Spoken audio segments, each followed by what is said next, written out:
Hallelujah. We thank God for such a beautiful day as this that He has made. City of Greensboro, County of Guilford, State of North Carolina. We bring you greetings from the presence of the Most High God. And we bring you a message of repentance from the presence of the Most High God. Amen. The very interesting thing about the world, one thing that we have to know, that the things that are pleasing to our eyes are not the very same things that are pleasing to the eyes of God. Amen. You know, as we were coming, I had the high honor of riding in the beautiful car of my son, Kwame, who is visiting with us.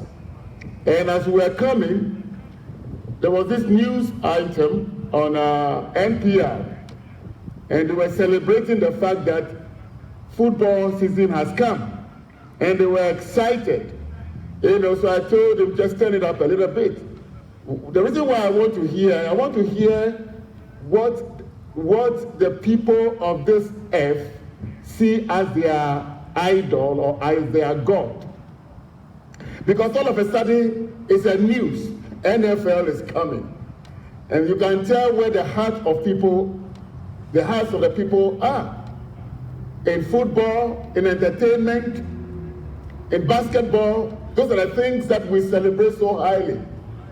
But when it comes to the word of God, no. So can you imagine if all the NFL players are asked to come to this parking lot and to come and play,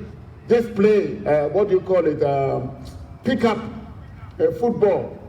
People will feel, the whole Greensboro will come and feel here. So you can tell what the God of this world is. The people of this world, they delight in things that are not the delight of who? Of God. And for Jeremiah, he had a very big task on his hand.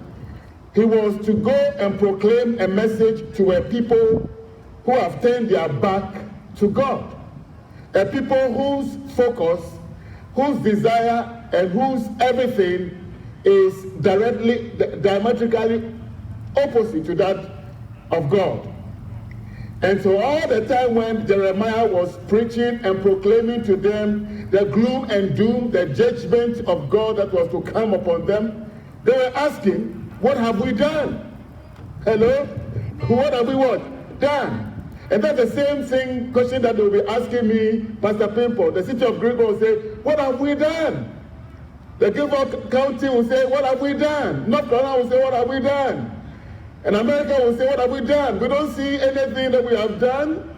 Everything is fine. The demonstrations are going on well. They are destroying things, that's fine. The political campaigns are going on well. And the news items are all promoting whoever they want to promote. Everything is fine. The stock market is going up and down. In fact, we haven't protected ourselves against COVID-19. We wear our mask okay. We social distance. We do all those things. Why should God want to destroy us? And that is our world. But the Bible tells us that there are things that seems right to man, but there are things that lead to what? Destruction. I was paraphrasing that. There is a way that seemeth right. In the eyes of the city of Greensboro, in the eyes of the county of Guilford, in the eyes of the state of North Carolina, in the eyes of the nation of America, in the eyes of the whole world, there is a way to them that seems what? Right. There is a way that seems right to them. Our democracy is strong. Our union is strong. So what is God finding wrong with us? Well, there is everything wrong. Why should we consider the ways of man to be true and the ways of God to be wrong? God's ways are always what? Right. And so hear what Jeremiah is saying. In Jeremiah chapter 14, so the word of the Lord came to Jeremiah concerning the death, that there was going to be a great drought, a great famine on the land of Israel. And the famine coming upon that land was all a result of their sinful ways. But don't tell that to us today, that what we are facing is because of our sins. Everybody will begin to say, oh, now, who tells you that we are sinful? We are all right. By our own right, we feel like we are what? Right. That is our way today. We have convinced ourselves that what the lifestyles that we are living are right. And yet, in the face of God, in the eyes of God, they are very sinful, very abhorrent, they are abominable. They are things that will cause God to throw up our sinful ways. Well, Pastor Pimple, if you don't like it the way we are living here, then leave our world. That is what they were telling Jeremiah. They were persecuting him because he was preaching the truth. He was telling them that the sinful ways is going to bring God's wrath upon them unless they repent.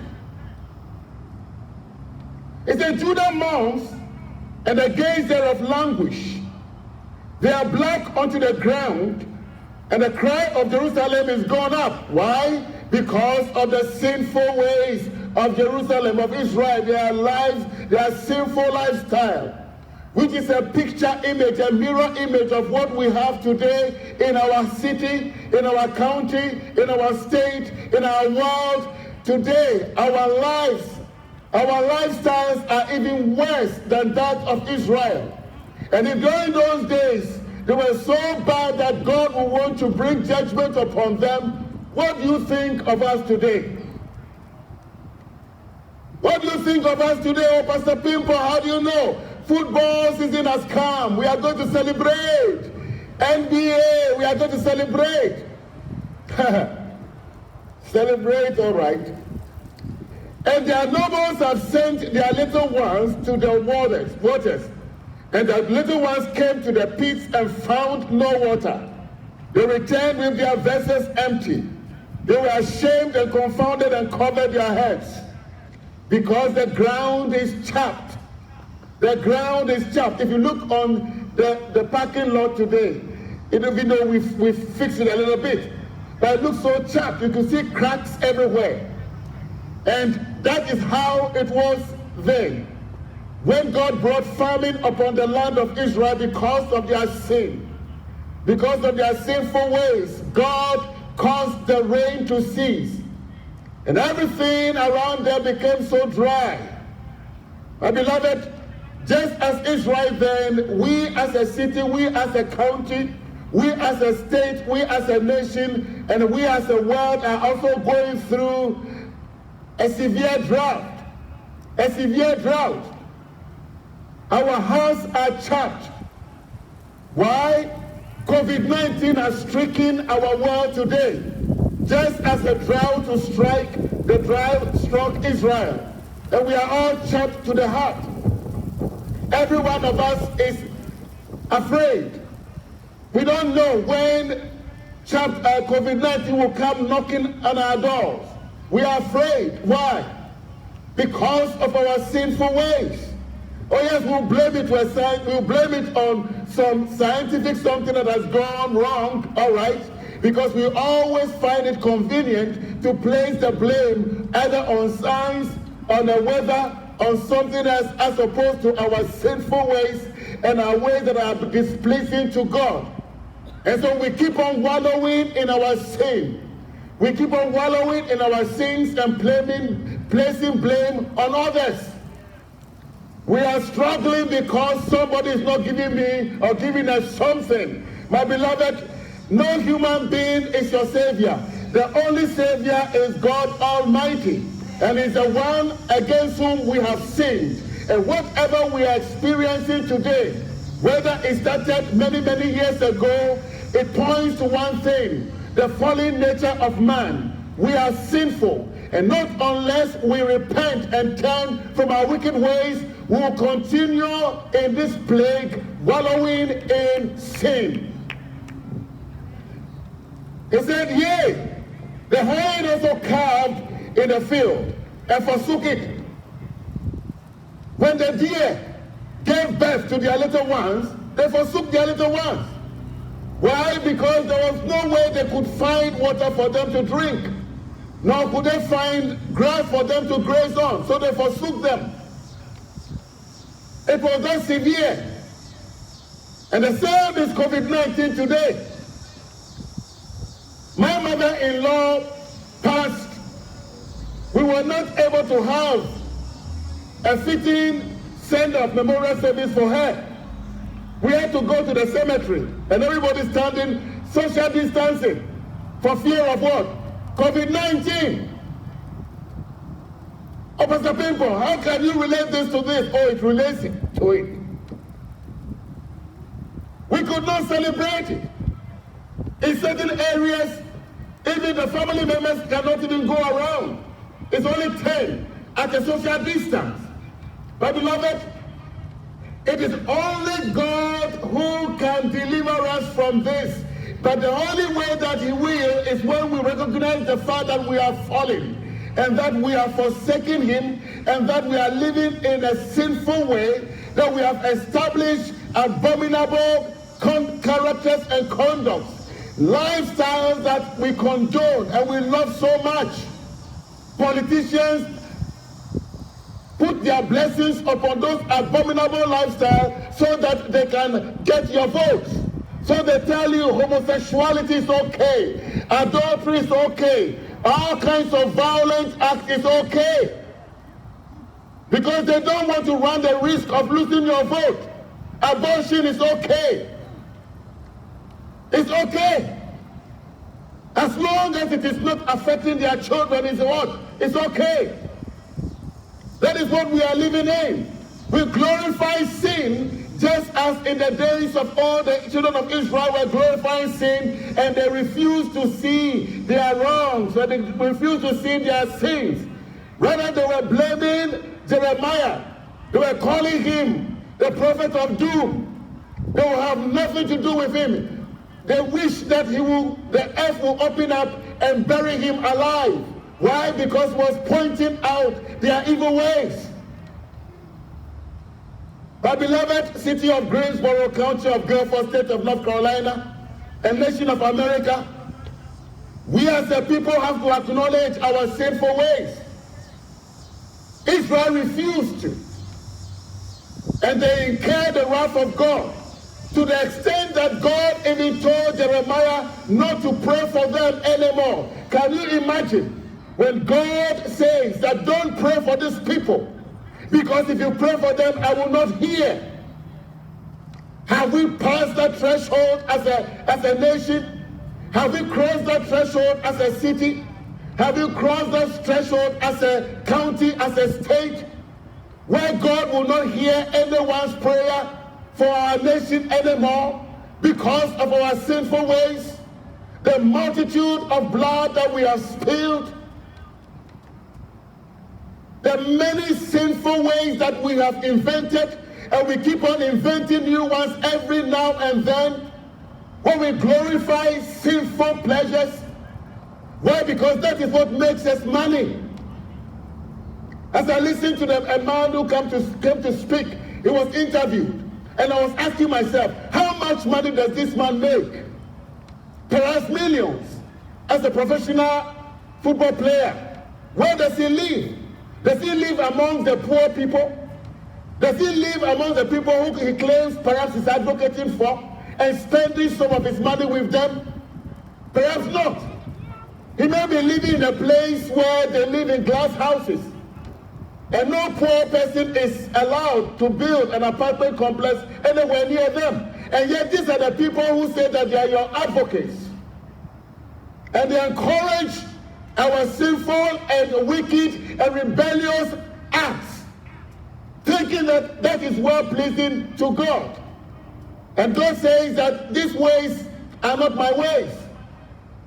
And He tells His preachers, don't pray for any of these people anymore. Don't pray for this nation. Because when you pray for this city, and you pray for this county, and you pray for this state, you pray for the nation, I will not hear.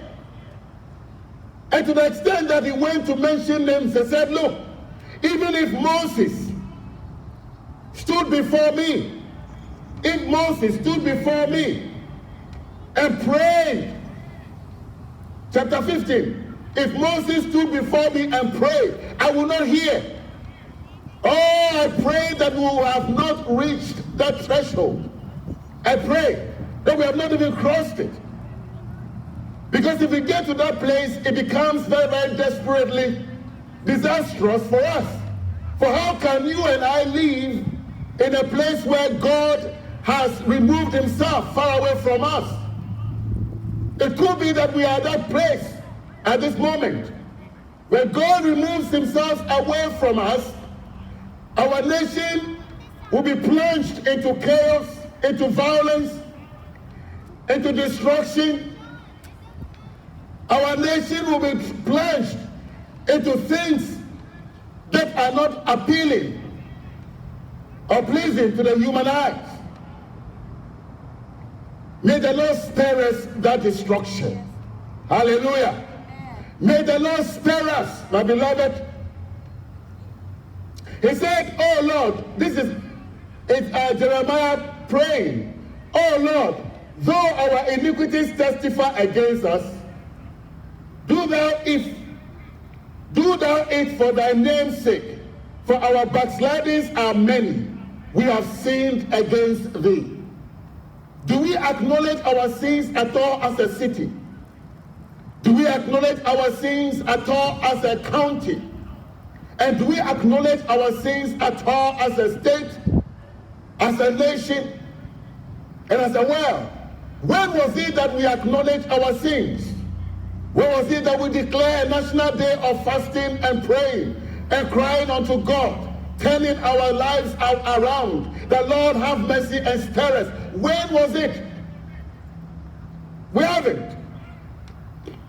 Congress is busy with their own act, trying to please a very section with all our innuendos and all our incendiary words, fighting against each other before the camera. But behind the camera, the same people who profess to be fighting against each other are eating in a country club together, setting us against each other at a time when they have to declare a day of mourning and repenting and calling upon God to forgive our sinful ways. We aren't. We aren't doing it. This is a time for repentance, my beloved. Jeremiah said, God, even though you are just to do whatever you are going to do, do it for your name's sake. He was tired of being oppressed and persecuted by the people. But God promised him that he's not going to leave him, and that he will be with him, and he will continue to use him to pronounce judgment upon the nation of Israel because of the sinful ways of Israel. America, we as a nation, we have sinned against the living God. Greensboro, we as a city, we have sinned against the living God.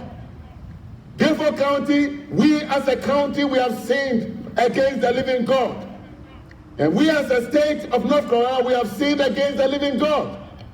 We have established our own ways that run contrary to the ways of God. And we find ourselves running roughshod with God. Our hands are too short to box with God.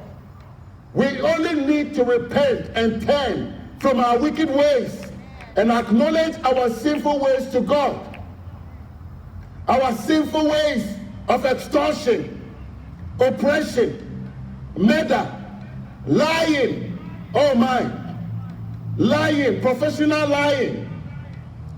We specialize in professional lying. If you want to see that, watch the newscast, watch the media, both major and minor, full of lies and distortion and embellishment. And that is what we are fed with. And those of us who are simpletons, who believe anything and gullible, we take it in as gospel. But God, who is the God of truth, reveals all of that. to the wise. And the wise will always know and be able to discern what is lie from what is what? True. Hallelujah.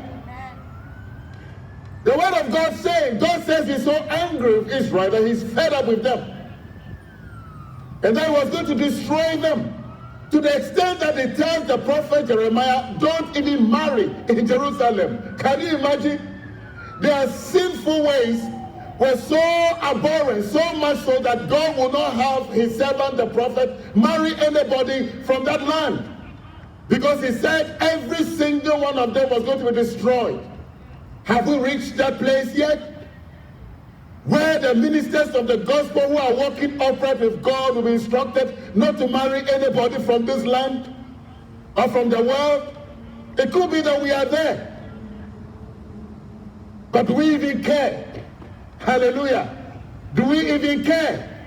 When the Bible tells us, be not unequally yoked with unbelievers, there are too many of us marrying people who even don't believe in God. And we want to show that we love more than more than God loves. And we are more decent than God. And then when we begin to have problems in our marriage, that is when we begin to cry unto God. But that will be too late. That describes Israel then. Because Israel divorced the living God, and Israel married the gods of the land. They were steeped in idolatry. They had kicked against the living God who created them.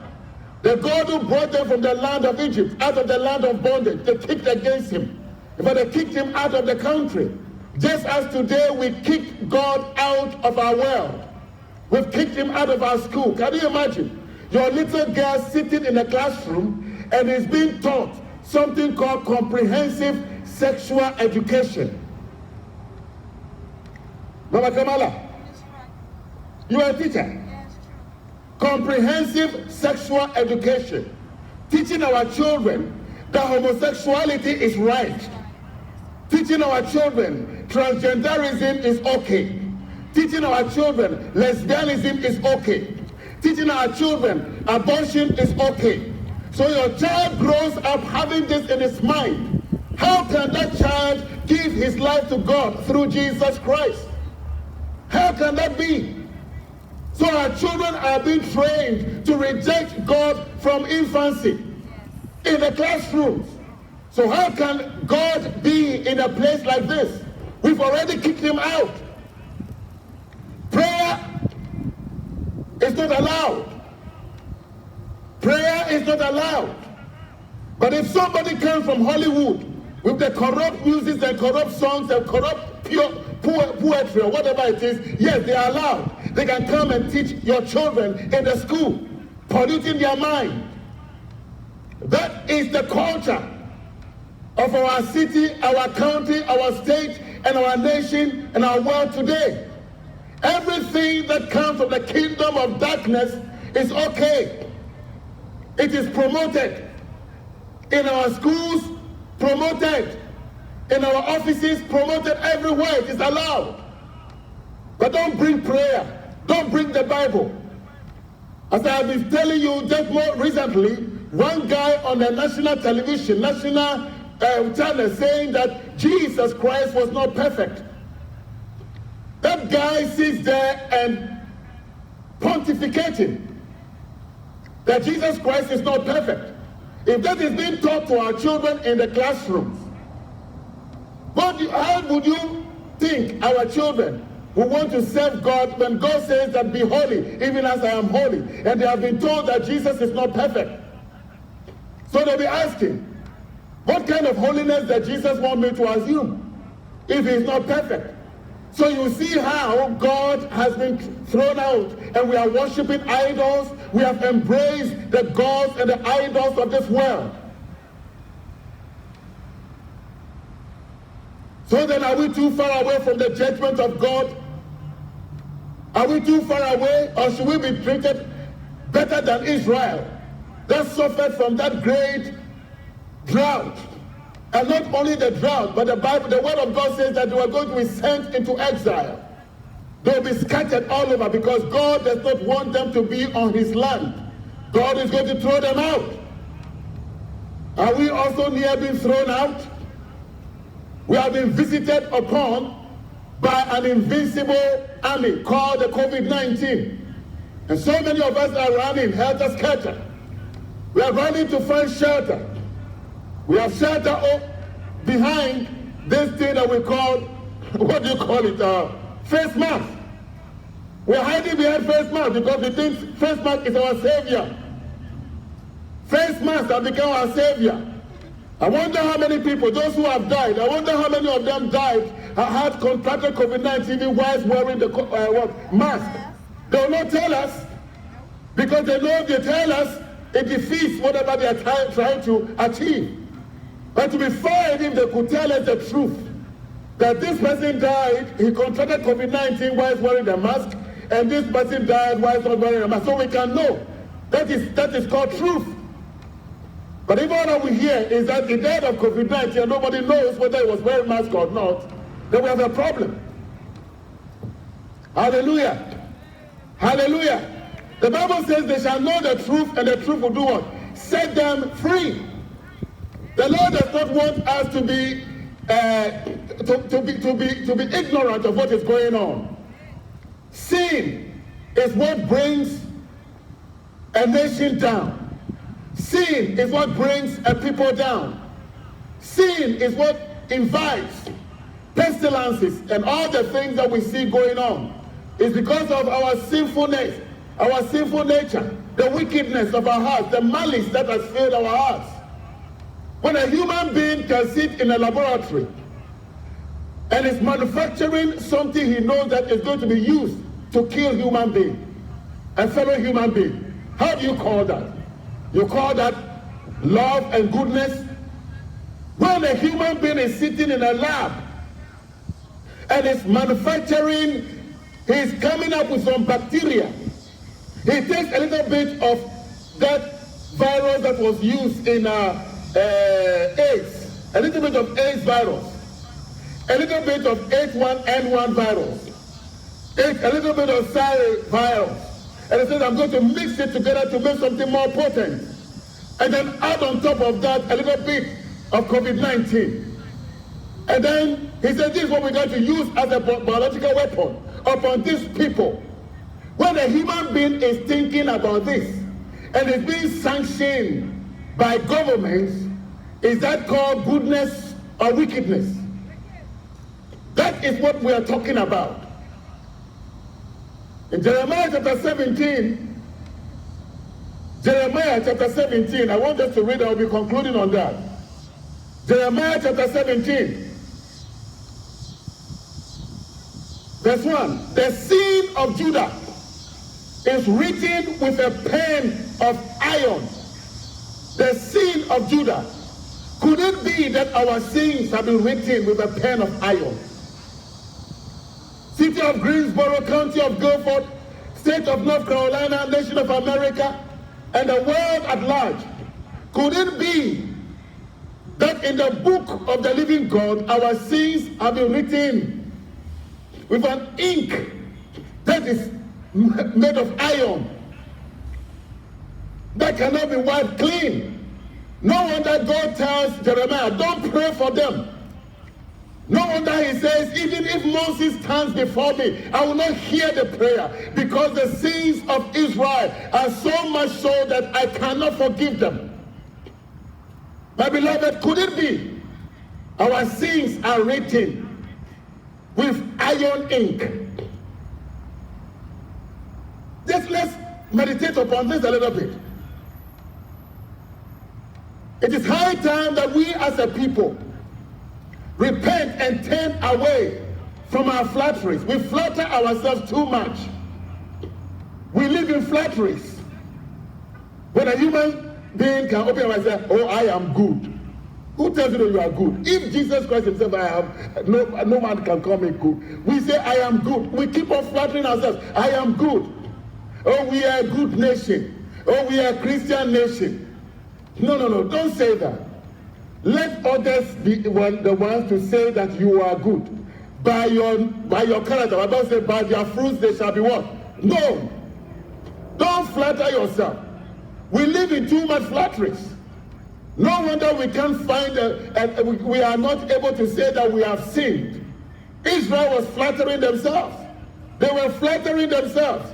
So when Jeremiah prophesied and spoke to them what God was going to bring upon them, the judgment, they asked, what have we done?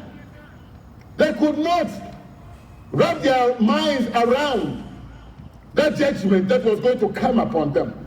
They felt that they were doing right by worshiping other gods, by living sinful lifestyles, embracing abominable lifestyles, inventing one evil after the other, shedding human blood left and right, just like we see here in our city, in our county, in our state, in our nation.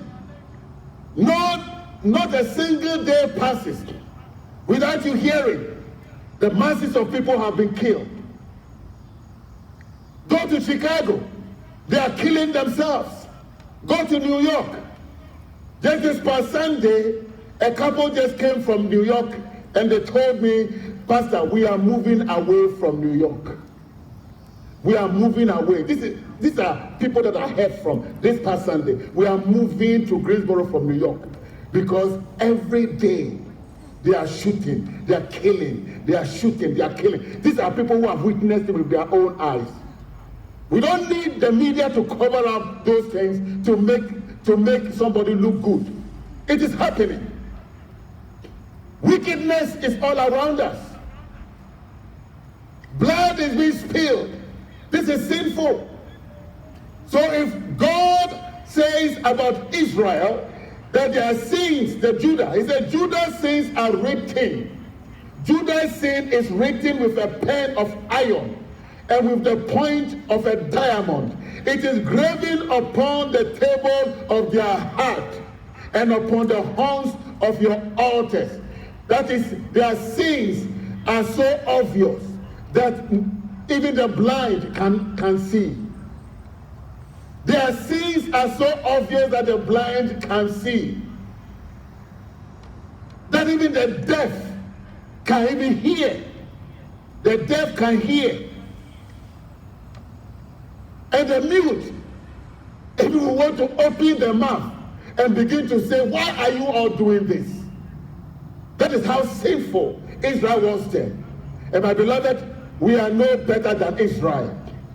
Our sins are just the same, if not even worse.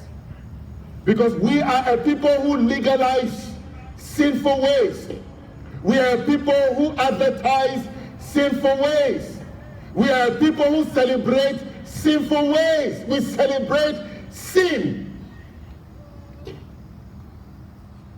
We celebrate sinful ways. People who live sinfully are the ones who are promoted. We write raving, we write glowingly about the people who delight in sin and glorify sin. We write glowingly about them. And the newscasts are always full, the news media, full of those stories. On YouTube, Facebook, and all those things, look at those clips. Things that glorify sin are what are being promoted. Why? Because those are the ones that make people money. Those are the ones that make people money. Somebody takes a camera and goes to take a picture, a naked picture of a little girl. And that is going viral. That is going what? Viral. It makes somebody millions of dollars. But you stand and say, repent and turn to Christ. It will not go viral. It will be like a lead that drops. It will not move any further. Because what is it? It's calling people to repentance. Nothing that speaks about Jesus Christ will go viral. But everything that glorifies Satan will go viral. So do you see why our sins are written with a pen of iron? With a diamond tip? Written on the tables of our hearts? Do you understand why last week the Lord said, we as like a leopard cannot change its skin, so have we become accustomed with sin. And sin is what we eat, we drink, we sleep with, We jog in, we walk in, we bike in. Sin is what as we use as an introduction before any newscast. Sin is what we use to introduce it. And when we take a break, it's the same sin, commercial stuff. You see naked women. That's all we have. My beloved, no. We are no better than Israel. Then, nor are we on the same plane with them. We have surpassed them. So our judgment is going to be worse than that of Israel. Unless we repent as a people, individually and collectively, we repent and turn away from our wicked ways. I love what Jesus Christ said. What shall it profit a man if he gains the whole world and loses his own soul? What shall it profit our city if we have all the trillions of dollars and yet end up like Sodom and Gomorrah, only to be destroyed? What shall it profit our county? What shall it profit our state? What shall it profit our nation?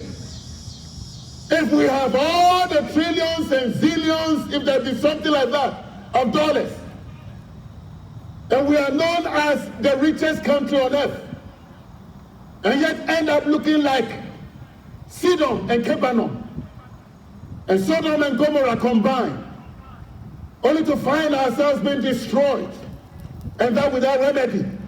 What shall it profit us then? Hell is real, and heaven is what? Real. There are so many who don't want to hear the word hell. And they will come and say, well, why? When you talk about hell, it's like you are scaring the people. So if that scares you, then you know that there is something about hell. Hallelujah. If it scares you, you know that there is something about that place that you don't want to go. Amen. Hell is real. Amen. And heaven is real. Amen. Hell was made for Satan and all who will follow him. Heaven was made for those who will follow Jesus Christ. Where is your destination? Who are you following? Who have you placed your trust and your faith in? Satan? If you have placed your faith and trust in Satan, know that hell is your place of destination. That is where you are going. Unless you repent. And thank God for the word of God that says, for God so loved the world, that whosoever believeth in him should not perish but have everlasting life. Listen, Jesus Christ came to die, shed his blood at Calvary for a person like you and I. A people who once upon a time, or perhaps up to now, have been following Satan. And who suddenly, upon hearing the word of God, decide that no, I am no longer going to follow Satan. I want to follow God. Well, Jesus Christ came. He is the bridge to God. And you can receive him today into your life as your Lord and personal Savior. He is more than willing to save and to set you free from the power of sin. Jesus Christ. It doesn't matter how steep you find yourself in sin. Jesus Christ is more than willing to save and to set you free. Will you surrender your life to him tonight? Jeremiah chapter 17, I'll conclude with that one, and let me finish. So the sin of Judah is written with a pen of iron, with the point of a diamond. It is graven upon the table of your heart, and upon the horns of your altars. While their children remember their altars and their groves by the green trees upon the high hills. Talking about the place where the children worship their idols. That's where they've erected their altars and they worship idols and sacrifice to gods. The gods made with human hands. Just as today we find ourselves sacrificing at the altar made by human hands. We worship idols. Who are our idols? NBA stars, NFL stars, movie stars. Those are our idols that we worship. And some of us worship politicians. We are so gullible. To every lie that they regurgitate, we have become like birds, open our mouth, and they regurgitate into our bellies their lies. And we take it as truth. And none of us having the fear of God in our hearts. My beloved, oh, my mountain in the field, I will give thy substance and all the treasures to the spoil, and thy high places for sin throughout all thy borders. And thou, even thyself, shalt discontinue from thine heritage. My beloved, in chapter 15, we find that the children of Israel had a problem. And their problem were the prophets. The prophets kept on lying to them and telling them everything was going to be all right. Just as today we find many telling us everything is going to be all right. Why not? Because that's the only way that they make their money. So they talk about prosperity and prosperity and prosperity. Prosperity is what they proclaim to the people. I was listening to the news today, and this young man who happens to be a pastor, 35 years old, from my country of birth, Ghana. The news item says that he has over 65,000 followers. 65,000 followers.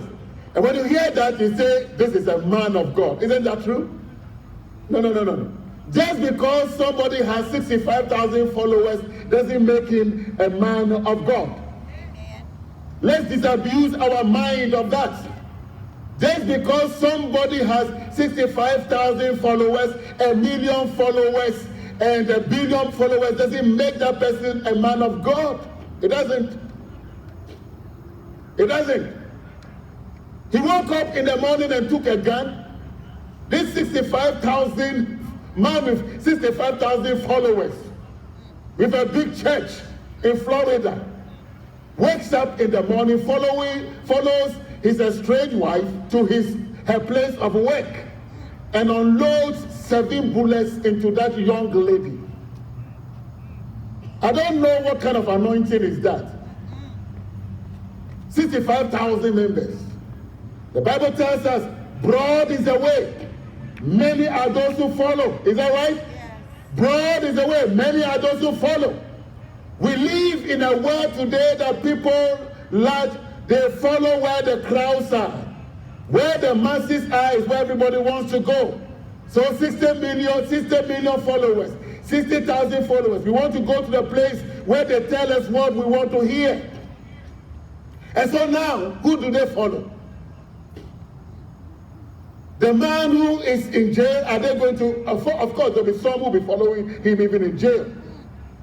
And that is how you see how our minds have become. The Bible calls people like that in the book of Proverbs chapter 1, they are simpletons.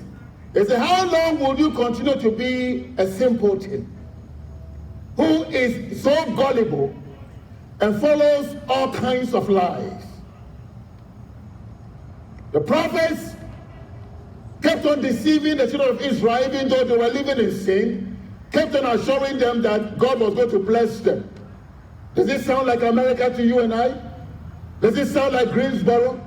Does it sound like Gifford County, where you have the prophets and apostles and whatever, telling you everything is going to be all right? Oh, you are blessed. You are going to be a millionaire. All your bills. I looked on Facebook, and there was this guy saying that, look, he has scattered dollar bills on Facebook. And he says the first person who shared this is going to receive all these blessings. And there'll be so many people sharing that money. My beloved, what shall it profit a man? Why is he putting the dollar standard? Is dollar your savior?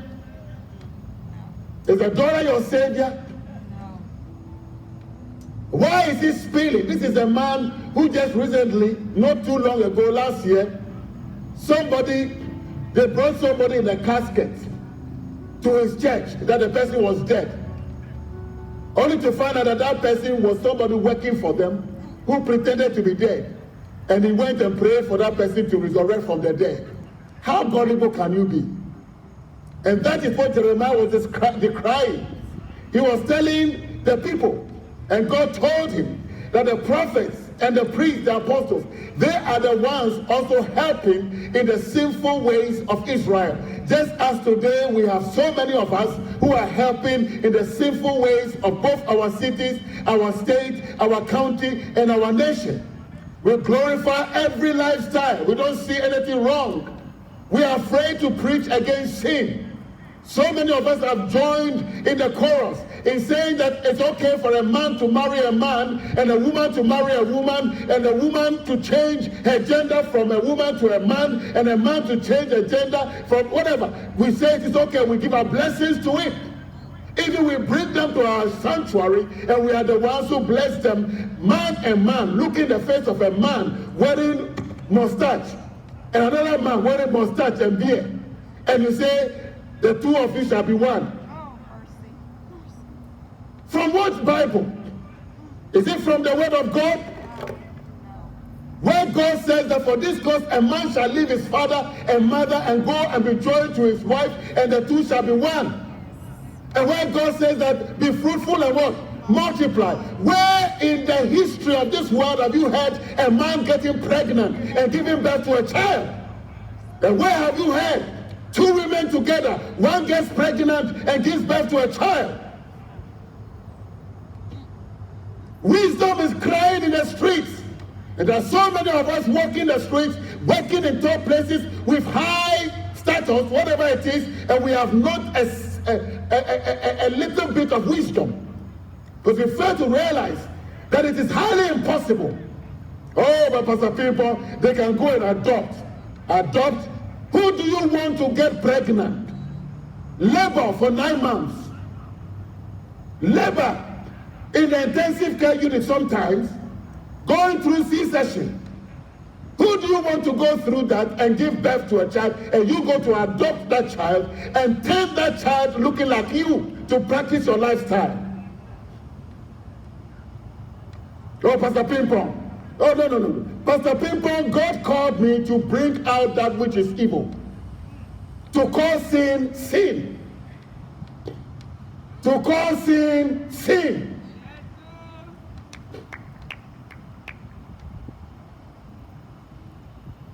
Thus saith the Lord, cursed be, verse 5. Cursed be. Did you hear that? Thus saith the Lord, cursed be the man that trusteth in man. Cursed be the man that trusteth in man. City of Greensboro, County of Guilford, State of North Carolina, the nation of America, and the whole world. It is high time we take our eyes off men and put our eyes on the living God. It is high time we take our eyes off men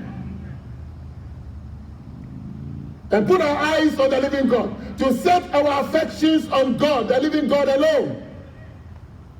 It says, cursed be the man who puts his trust in man and makes flesh his arm, and whose heart departs from the living God.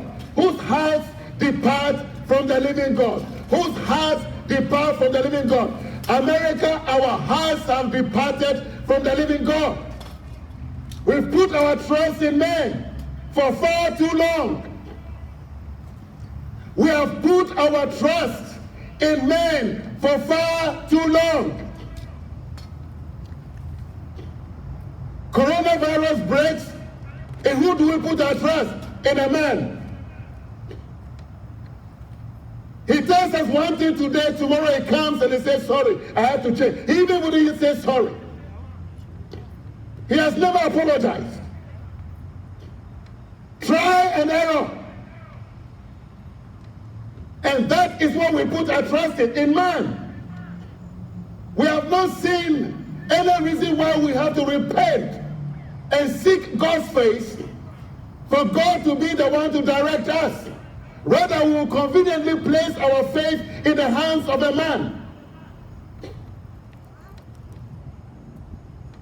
who is fallible. A man whose eyes cannot see COVID-19. and does not know the direction of COVID-19. He only uses trial and error method, and yet we put our trust in man. And the Bible says, cursed be he who puts his trust in man and makes the arm of the flesh his confidence. And that is us today. That is our nation.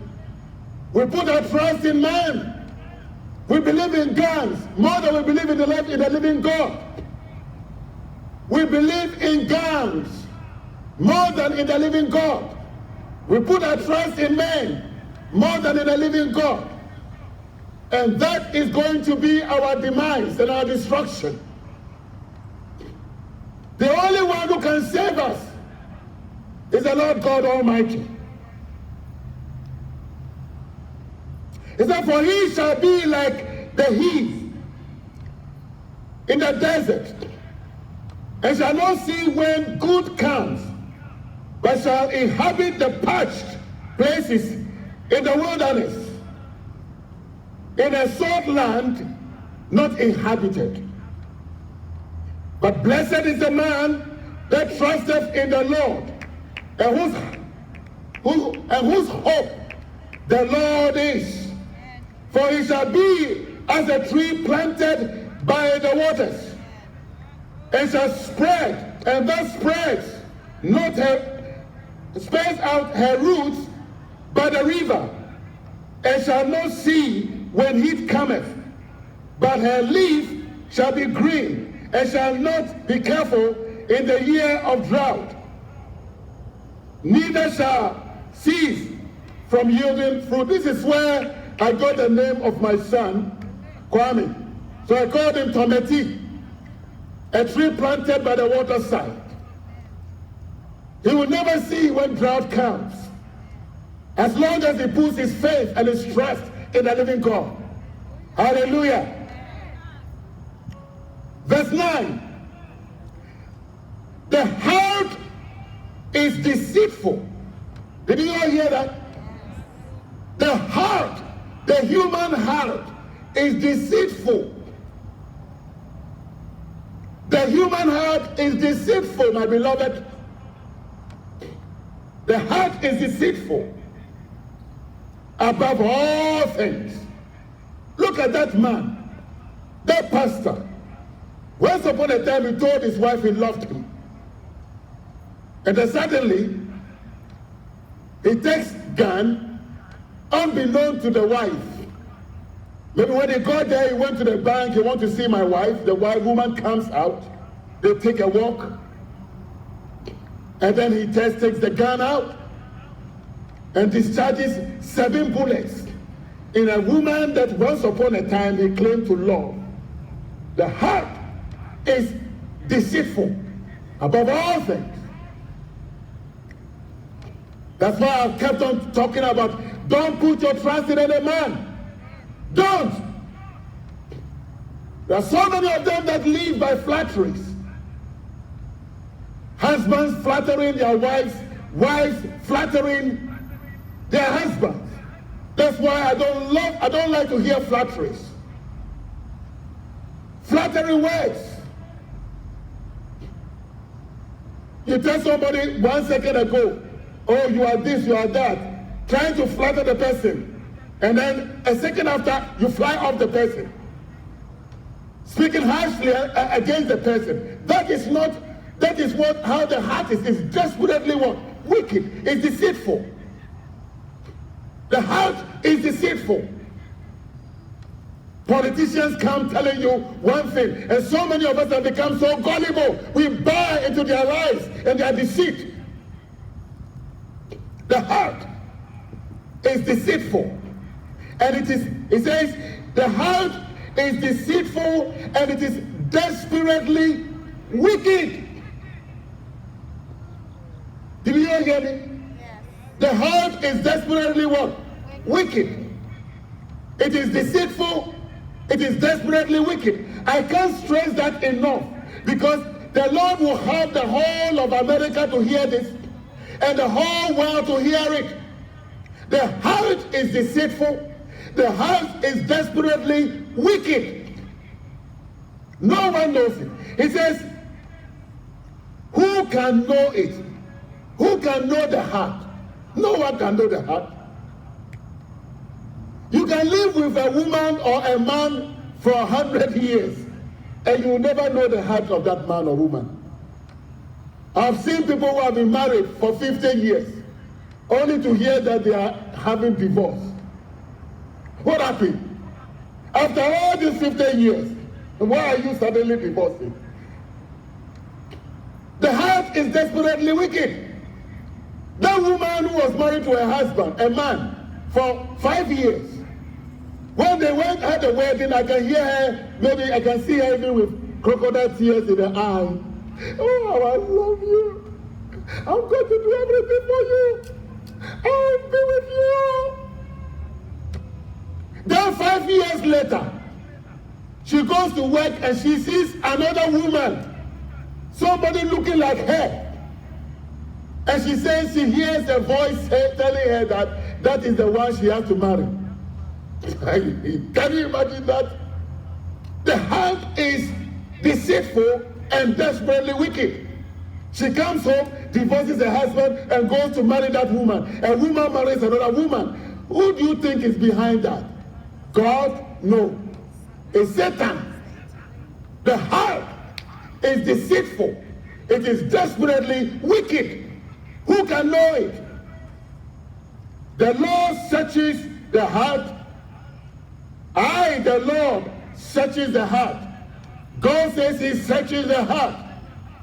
I try the range, even to give every man according to his ways and according to the fruit of his doings.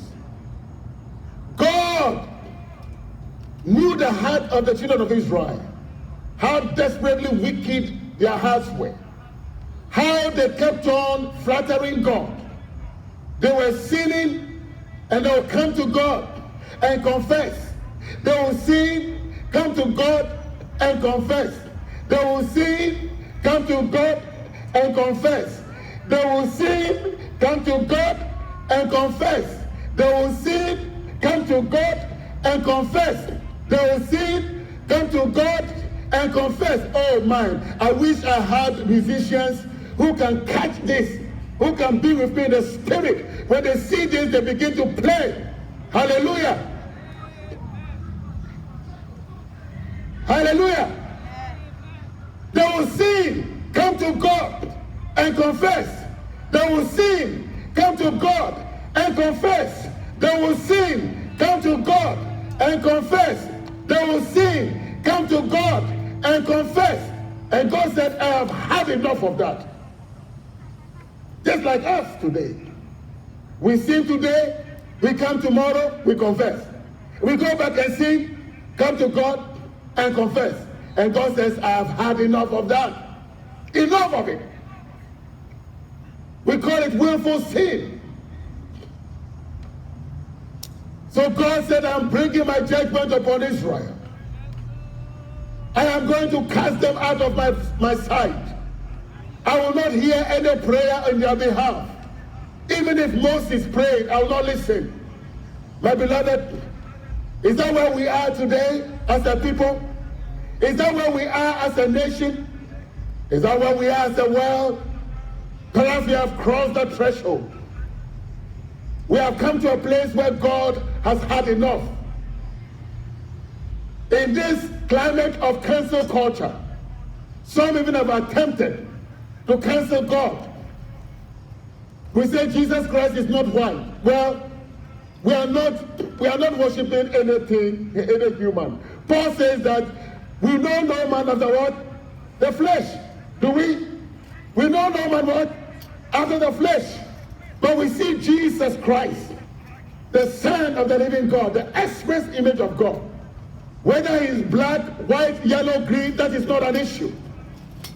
What we know, and the question that I want to ask all of us, is he living in your heart?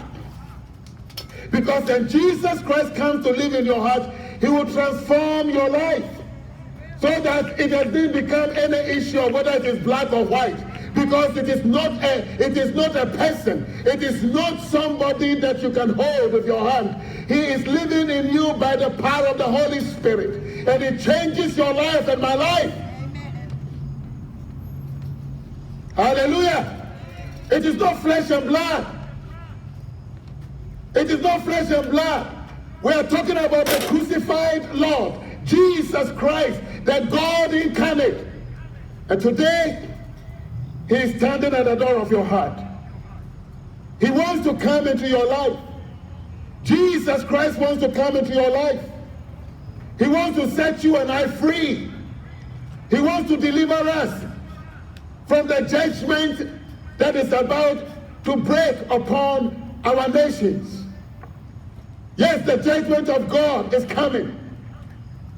The Bible tells us in the book of Timothy that wicked men shall continue to do wickedly. So if anybody comes to tell you everything is going to be okay, my friend, don't listen to that person.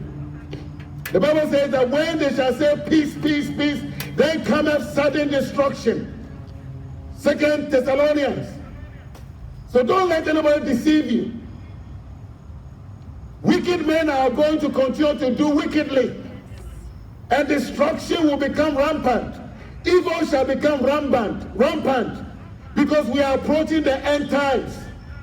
The Antichrist is soon to be revealed, and evil is going to be very increase. You and I have to know Jesus Christ as our Lord and personal Savior.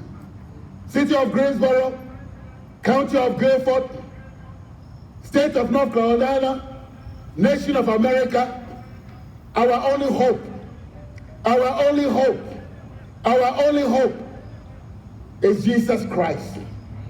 He's the only one who can save and set us free. Will you surrender your life to Him? Will you and I take our eyes off the entertainment industry, take our eyes off football, take our eyes off basketball, take our eyes off those things? Those things are just, they are not eternal. They are here today, tomorrow they are gone. Take your eyes off them. Fix your gaze on Jesus Christ and Him crucified. He's the only one who will give you joy. He's the only one who can give you peace. And He's the only one who will give you hope. Jesus Christ. He's the only one that can save us. Would you give your life to Him tonight? Would you give your life to Him tonight? Will you give your life to Him tonight? Will you give your life to Him tonight? Jesus Christ, will you give your life to Him tonight? Will you give your life to Him tonight? Jesus Christ, He's the only one. He's the only one. Will your anchor hold in the storms of life? When the clouds unfold their wings of strife, and the strong tides lift, and the cable strain, will your anchor drift off and remain?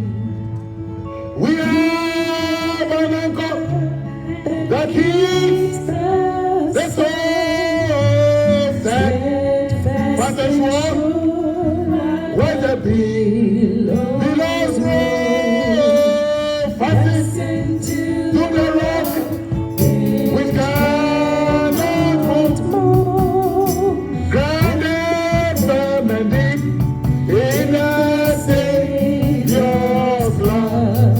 Oh, we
Jacob, and his name is Jesus Christ.